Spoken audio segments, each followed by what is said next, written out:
this is a reading for Martin Luther King Jr. He was a Baptist minister, an activist, a civil rights movement person, also was a peace movement person.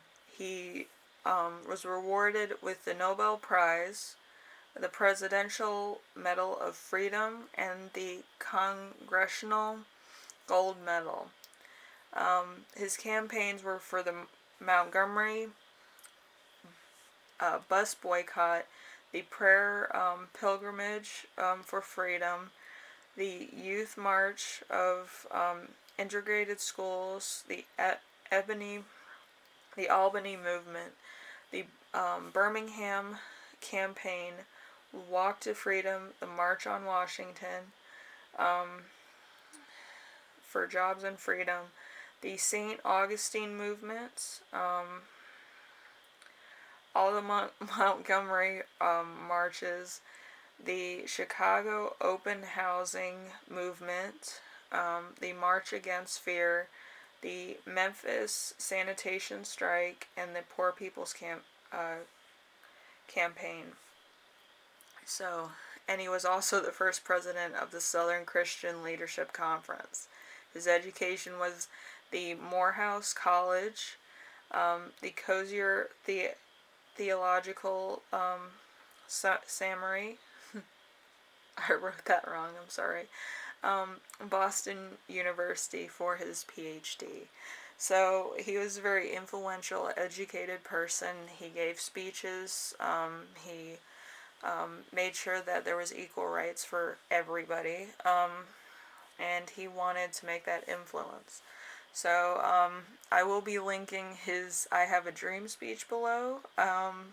There's so many parts of it that like they cut in like videos and stuff, and I just think that everybody should read it at least once over, because it's such a powerful speech, such a powerful rhetoric, and really have the feel of what it was in Washington when he actually talked about this. Powerful speaker, yeah. So I will be linking it below, probably after all my little things. I should actually list it first. I'm going to list it first.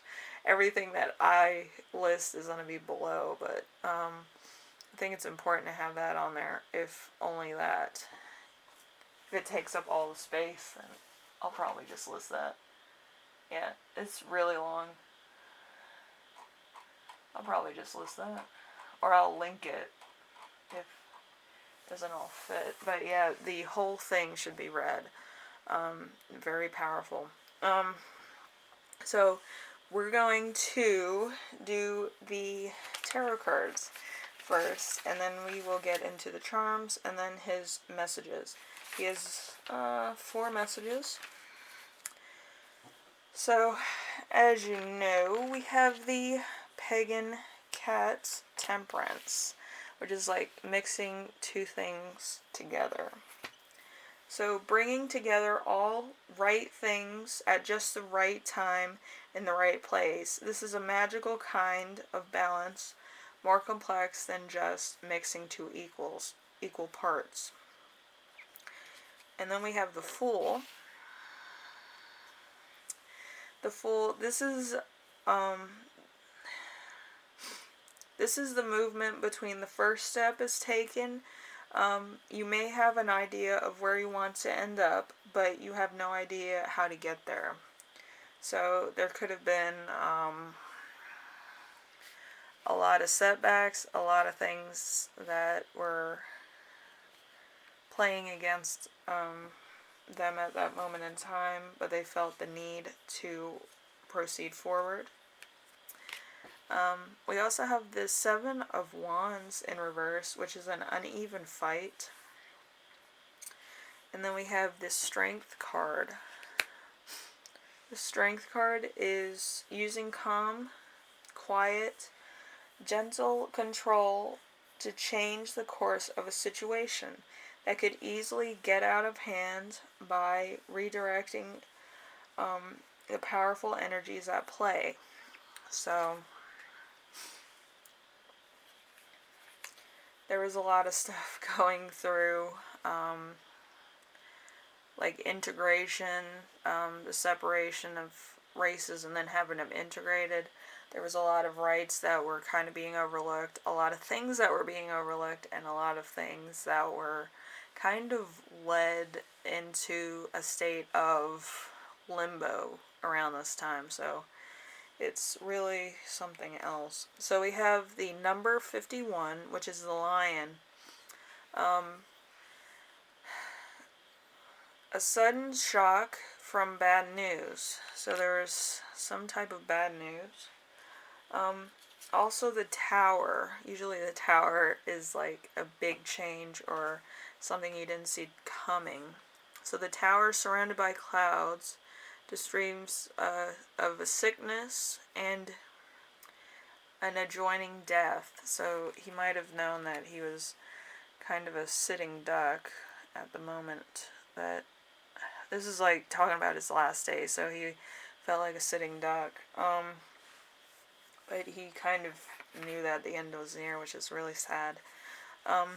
We have power. So a wish fulfilled. Development. We have the through, which is the importance and the improvement of an unexpected situation. The freeze, which is accomplishment of basic power. It's okay to go at your own pace. So, yeah, with this, it was kind of like he knew the end was near, but it was like, I'm going to make an impact before I go. So it's very powerful. It seems like it's more of like a boxer kind of fighting its way forward is how I feel right now. Like I have the strength to do this, and talk to the people that need to hear it. You know what I mean? He had that ministry type of drive where he had to deliver the sermon. This was kind of like delivering the message also. He was one of the few messengers that went forward. He didn't stop because of fear, you know. Definitely something more important than fear around this time. So, we're going to get to Martin Luther King Jr.'s charms, and then we're going to go into his messages. So we can get all that done, so that everybody can hear them, which, you know, I feel like it might be a little taste of what he means, but I will be linking his I Have a Dream speech below, so you can have a look at that and have the impact of it, reading it to yourself, or I'll link it below. I'll probably link it below because it's like amazing. So we have the performance perfume, we have the angel, we have magic, we have the red rose, we also have the $100 bill. So maybe a paid speech, or maybe some type of payment. Either somebody allowed him to stay with them or something to that effect. We also have this bronze rose, which makes me believe it was more of a honor to do it than anything else. We have the coffee bean, which is energy. We have dark bead. I don't think I have another one. The dark bead, there's something about himself that he didn't like. Could be race. But he was working like around the clock for it, for his cause. He had friends or a friend around him to help him out and kind of be like a confidant or an advisor. We have the bead of, you know, it looks different on camera, but when I'm looking at it, it just looks like a bead with nothing on it, but it looks kind of almost fluorescent. So, he had something special. He was flexible. We have the rubber band. We have the button, so he was connected. He had a personal connection to his cause. We have the brown bead. Could be a bullet too. He died from assassination, so this bead kind of looks like a bullet the way it's sharp. So this has good news coming to you soon. The Ace of Clubs. We have the dog, which is loyalty. So people were loyal to him. We have the S. I don't think we have any other ones. So there might have been some kind of either slandery, the speech, something beginning with an S that was big onto this situation.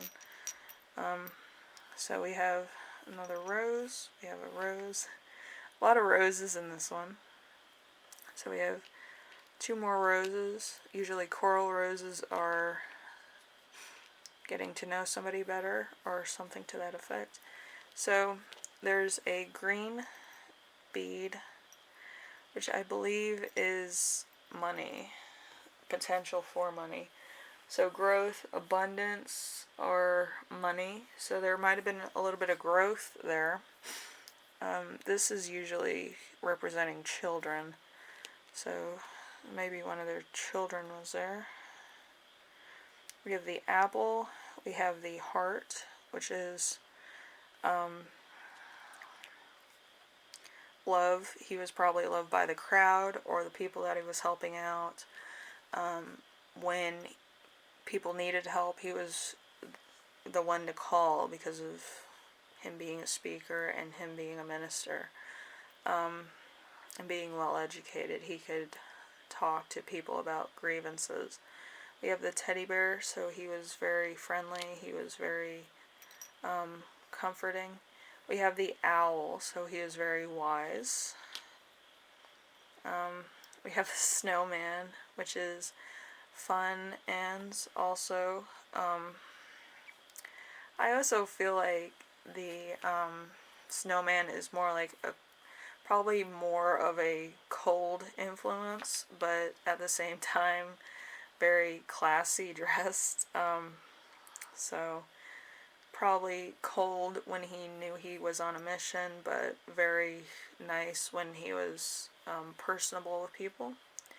We have the ring, which is, a little damaged. I have another one in there that's full, so maybe some broken unity.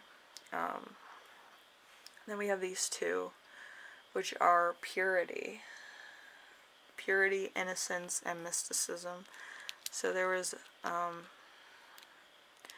probably in the way he spoke or how passionate he was about what he was talking about, there was some mysticism, some magic to what he was saying, and it felt very pure, very innocent, very magical almost, that somebody would take the time out of their busy schedule as a minister to talk about grievances around the country like that. So that was a big impact around that time.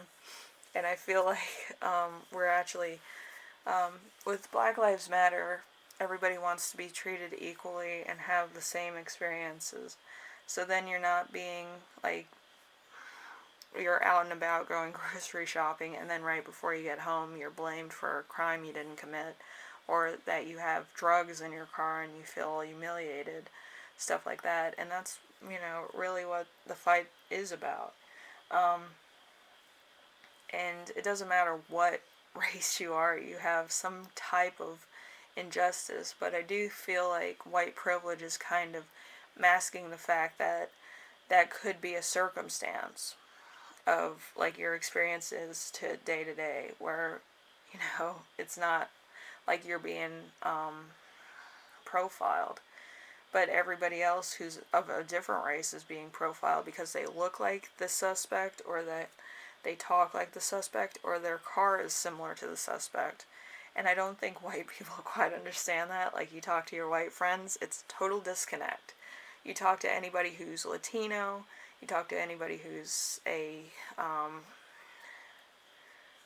who's of the African American descent, or you talk to anybody who's Irish, or you talk to anybody who's a little different. Latino, Cuban, there might be some type of disconnect between them and the cops. Alright? And a lot of times there might be some injustice there. Like, I didn't do anything, but he's saying I did. And then you come in front of a judge and you're like, there's no evidence against me. You know, and it's kind of crazy because I've been through the same experience where I was being brought up under charge that I didn't commit, but the police believed I did, and I was like, I want to see the evidence against me. They had no evidence, and it's ridiculous. And I just feel like there's a lot of that going on, and I think there should be an innocent until proven guilty for everybody. You know, not just, hey, I'm going to have charges put against you because I don't like you.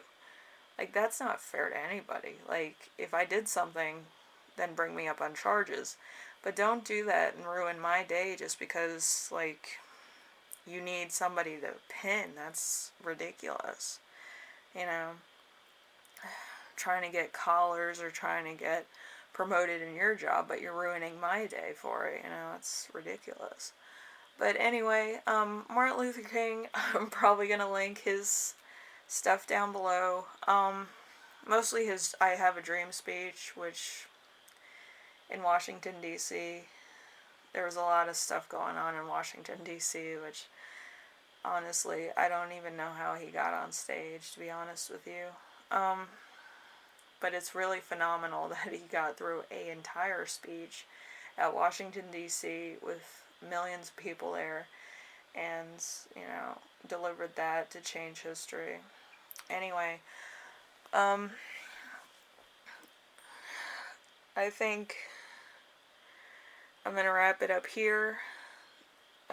Actually, no, I still have to do the messages. Isn't that crazy? I'll do them in the next one.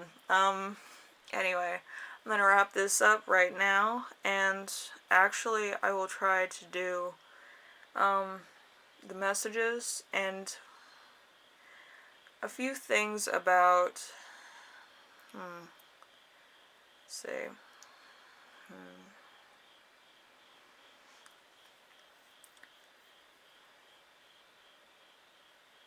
I'm still thinking about it. Anyway, I'm going to do his messages in the next one. On the astronomy side, I've done this before. I think it was with some of the first ones I did. But, we'll do the messages. And we'll go back over these, charms. Let's see.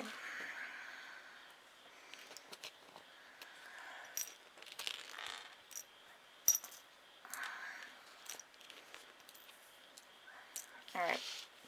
In the next video, you will see this. Alright. Alright. I will see you in the next one.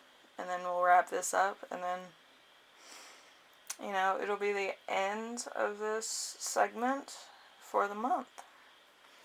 Wouldn't that be exciting? Anyway, I will see you in the next one. And we'll go over the messages from Martin Luther King Jr. Alright. Bye now.